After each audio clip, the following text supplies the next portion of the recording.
Thanks for being willing to explore how to activate your potential with Regenetics. Understanding our bioenergy blueprint. Dewey Larson's reciprocal system of physical theory establishes that we are reciprocal creatures, with one foot in the world of spirit, time-space, and the other in the world of matter, space-time. This model views the spiritual realm of time-space, being the repository of the consciousness templates from which our space-time reality is constructed, as primary. In Larson's groundbreaking theory, the so-called physical world is seen as a secondary epiphenomenon that emerges directly from what David Wilcock calls the consciousness field. Stated otherwise, reciprocal system theory provides an intellectual foundation for accepting the primacy of consciousness over the material. Additionally, this revolutionary model establishes a scientific rationale for addressing many issues related to physical reality, including the majority of health problems, using spiritual energy. If it is true that the blueprint for our existence, including that of our bodies and their dysfunctions, is held in the torsion field of time-space, a viable method for effecting permanent healing and fundamental transformation is to reset this blueprint when it is damaged. In order to reset our blueprint, we can employ linguistic means to generate torsion waves that stimulate a self-repair capability intrinsic to DNA. Activating this self-healing potential requires that we start at the genetic level, because in human biology, DNA is the principal connection point between our space-time existence and time-space blueprint. Sound and light domains. An early epiphany my partner Lee and I experienced using muscle testing or kinesiology to field test ourselves and our clients during the development of our work in DNA activation was that the human bioenergy blueprint is divided into a series of interconnected fields, each with specific regulatory functions across the body-mind-spirit spectrum. Esoteric science calls the composite of these linked levels the aura, which is subdivided into a number of auric fields. Over the past several decades, numerous researchers have confirmed the existence of this critically important bioenergy structure surrounding the body. UCLA professor Valerie Hunt describes how she used an EEG machine to detect and better understand the multi-layered aura. Dr. Hunt went so far as to theorize that the mind, instead of residing locally in the brain's neural network, actually exists non-locally in the auric fields. Viewed from the perspective of reciprocal system theory and torsion physics, Hunt's theory is right on the mark. Beyond any reasonable doubt, the bioenergy fields must be the mind. In these torsion templates of consciousness functioning hyperdimensionally in time-space, we experience the core creative workings of inspiration, intuition, and imagination. Only subsequently, passing into our space-time reality, are these subtle energy phenomena processed and actualized by the brain and central nervous system. In the words of Bruce Lipton, the switch from Newtonian to quantum mechanics changes the focus of psychology, from physiochemical mechanisms to the role of energy fields. Physicist and psychotherapist Arnold Mindell famously called our primary time-space manifestation the dream body, whose secondary counterpart in space-time is the physical body. Gifted psychic Sheridan Bryce sums up the situation straightforwardly. Your mind is your electromagnetic field, your auric bands, or whatever you wish to call them. The thing in your head is your brain. This statement brings up an important point in need of clarification. The term electromagnetic has often been employed erroneously to describe the bioenergy fields. I've used it myself this way for years, as in potentiation electromagnetic repatterning. Initially, I chose this term in order to emphasize the energetic quality of the bioenergy fields to a broad readership. At the time, I felt that auric sounded too esoteric, torsion was too obscure, and bioenergy, lacking a fuller explanation such as the one I am providing now, seemed too vague. The problem with electromagnetic as a description of bioenergy is that this energy is not actually electromagnetic. Rather, it is torsion energy or consciousness. While it gives rise to such effects as electromagnetism, it is not measurable as such. Not surprisingly, many researchers using traditional techniques to look for the bioenergy fields have come up empty. Nevertheless, the term electromagnetic is now a fixture in the Regenetics Method, where it is employed more descriptively than scientifically. Whenever you encounter it used in a way that seems to be a misnomer, I encourage you to substitute bioenergy or torsion. Torsion energy comes in three main varieties. All torsion energy ultimately stems from one source, which I call the consciousness of love.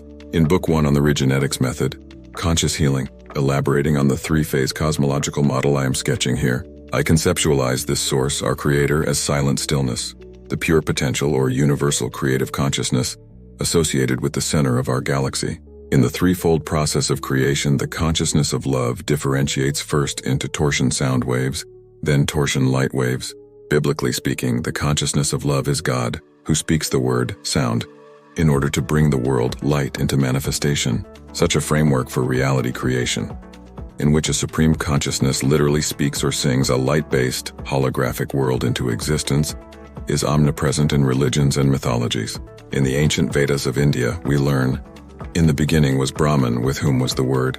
The Tao Te Ching introduces a cosmology wherein the 10,000 things constituting our holographic reality were brought into being through breath, sound. In Mayan tradition, the Popol Vuh explains that the first humans were brought into being through speech. Similarly, the ancient Egyptians believed that life was created by language. In terms of torsion physics and reciprocal system theory as well, reality creation can be visualized as a three-step operation. This process follows a specific order in which the consciousness of love employs linguistically generated blueprints of torsion energy and time-space in the form of hyperdimensional sound, which then transform into reality constructs in space-time that are light-generated or holographic. This tripartite model of reality creation highlights 2 points with particular relevance to DNA activation. First, while it is true that we inhabit a light-based reality in space-time, the primary energy that directly gives rise to our existence in space-time is sound, just as so many ancient wisdom traditions have claimed. For this reason, I often find it useful to refer to time-space as the sound domain, and space-time as the light domain. Of course, both space-time and time-space contain sound as well as light energies. But while light is the operative principle here in space-time, the dreamlike domain of time-space appears to be governed by sound. The reason clairvoyants insist that the aura is visible stems from the likelihood that by tapping into ESP, they can see this sonic energy as it filters through DNA into space-time via a genetic mechanism that translates sound into light. Secondly, given that time-space is best understood as a function of sound energy, it should be obvious that our bioenergy fields are sonic in nature. Keep in mind, however, that we are discussing hyperdimensional torsion sound waves, which means you cannot simply press a button and record the aura. Since our consciousness blueprint in time-space is made of sound, and sound is the principal torsion energy for creating, supporting, and evolving life, using only light for healing, as the vast majority of energetic modalities do, often proves ineffectual. Hyperdimensional light is the form of torsion energy normally employed in energy medicine, whether we look at allergy elimination technique, acupuncture, Reiki, radionics, meditation, or machines. But remember that sound precedes and creates light. Compared to sound, light is superficial. Light is thought, form. Sound is being, essence. Light diagnoses, sound restores. Light treats, sound heals. Light is concerned with information, whereas sound is about transformation. A tried and true way to pursue genuine wholing is to work with sound, because sound is capable of accessing and changing the sound domain, where bioenergy distortions caused by trauma or toxicity, or both, are imprinted and states of illness are maintained. Ener-genetically, disharmony is disease. Trauma and toxicity-induced distortions in our bioenergy blueprint take the form of disharmonies that can be brought back into harmony using the right sounds. Effective sound healing is a form of entrainment or re-entrainment of off-key tunes within the sound domain back to harmonious and healthy melodies. This approach encourages healing and transformation in a manner that exceeds the capabilities of light alone. Here again, it is to be emphasized that the connection point between our sound and light domains is DNA. Practically, this means that DNA must be activated from our position in space-time if we are to heal and transform our reality blueprint in time-space. Bioenergy fields as ecosystems.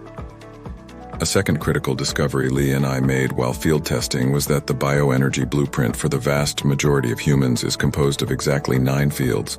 This came as something of a surprise, given that Vedic tradition recognizes only 7 major bioenergy points known as the chakras. Then again, according to certain New Age teachings, supposedly there are 12 chakras.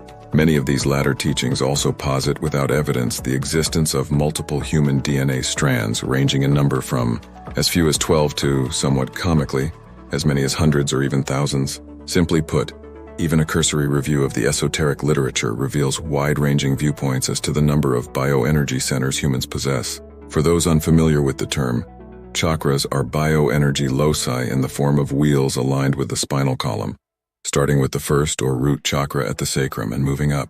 In the 1980s, Japanese scientist Hiroshi Motoyama developed instrumentation capable of measuring bioluminescence emitted by the chakras of yoga masters. The chakras differ from the bioenergy fields in that the former are composed of hyperdimensional light that operates in space-time, while the latter are formed by torsion sound waves functioning in time-space. Acting as a counterpart to our sonic bioenergy fields, the light-based chakras match these fields in order and number, and are responsible for distributing life energy originating in time-space to our physical anatomy in space-time. The majority of elements regulated by a particular bioenergy field equally apply to the corresponding chakra. Together, numerically matching fields and chakras form a bioenergy center. Note that in these paired relationships, the bioenergy fields govern the chakras, not the other way around. Just as at the torsion level sound directs the action of light, I probably never would have become involved in the debate as to the exact number of our primary bioenergy centers, had extensive kinesiological data not clearly and repeatedly revealed the existence of 9 chakras and 9 bioenergy fields in the unpotentiated human. Certainly I had no preconceptions about this topic when Lee and I began our research. At the time, like many people, I barely knew what a chakra was. Here it is my sincere belief that my naivete was helpful, allowing me to observe dispassionately simply what was, instead of seeing what I had been told should be. This situation reminds me of an old shamanic tradition in which a task considered impossible by elder shamans is given to a novice. The idea is that since the novice does not know that the task cannot be accomplished, he somehow manages to accomplish it. Shortly after our discovery of 9 bioenergy levels, Lee and I were gratified to learn that well-known medical intuitive Caroline Myss had picked up on the presence of an 8th and 9th chakra. Since that time, various additional sources using SCIO and other subtle energy detection systems have confirmed the existence of 9 bioenergy centers, as well as the transformation of this initial blueprint to 8 centers that occurs during potentiation. Perhaps the reason the 8th and 9th bioenergy centers were glossed over in Vedic lore is that they are associated with the most subtle aspect of our being, DNA, in contrast to the other 7 chakras that appear more directly situated within our physical anatomy. Be that as it may, there is a way to transcend theory and achieve an inner gnosis of our bioenergy blueprint. Beyond channeling, intuition, tradition, kinesiology, and even technology, potentiation allows you to experience these 9 bioenergy centers in action as they are repatterned by torsion waves of consciousness. Through potentiation, our inherently unstable and fragmented structure based on the number 9 is recalibrated permanently to a stable and balanced infinity circuit founded on the number 8. This occurs after the energetic disruption constituted by the fragmentary body is sealed at approximately the 5-month mark following the potentiation session. Essential to grasping the role our bioenergy centers play in health and disease is to view them as ecosystems, where various related factors function either harmoniously to maintain well-being or disharmoniously to engender illness. An ecosystem is defined as a biological community of interdependent organisms and their physical habitat. In the case of our bioenergy blueprint, each field combines with a chakra to form a bioenergy center that regulates the activity of specific microorganisms in relation to particular environments, in the form of organ systems and glands. As an example, let us look at the second bioenergy center from the bottom, referred to as the fragmentary body prior to sealing during potentiation.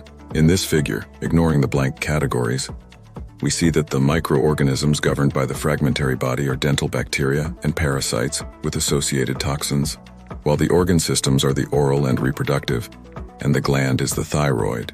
Linked to these material elements are the emotions of embarrassment, envy, jealousy, and shame, in addition to a number of conditions. Based on this bioenergetic ecosystem, consider the following scenario. In physical terms, dental bacteria obviously are linked to the oral system. Distortion in the fragmentary body, brought on by, say, shame-producing sexual trauma in tandem with toxicity resulting from parasitic infection of the thyroid gland, increases the likelihood of breakdown in another part of the ecosystem, in this case the oral system. Such a situation can lead to proliferation of bacteria which, if left unchecked, eventually results in a number of possible conditions, including dental decay, halitosis, and periodontal disease. This example easily can be extrapolated to all 9 levels of our bioenergy blueprint, giving rise to a novel and empowering way of understanding ourselves as bio-spiritual beings, digging at the root. The above example of toxicity and trauma in the fragmentary body allows us to grasp how numerous spiritual and material disharmonies typically combine to produce a state of disease. This example makes it clear that instead of being created in our space-time physical reality, illness grows out of sonic distortions recorded in our bioenergy blueprint in time-space. Thus, we can appreciate another dimension of reciprocal system theory, as applied to medical science. The existence of time-space as a causal domain undermines the theory and practice of solely materialistic diagnosis, which only looks at effects. The foregoing statement is far-reaching indeed. According to many native wisdom traditions, there is a spiritual cause for everything, including ostensibly physical dysfunctions. For instance, a medicine man or woman virtually never looks at a broken leg as merely an unfortunate accident. Injury to the leg has archetypal as well as personal significance, and may indicate that the injured person has failed to stand up for herself in some important way.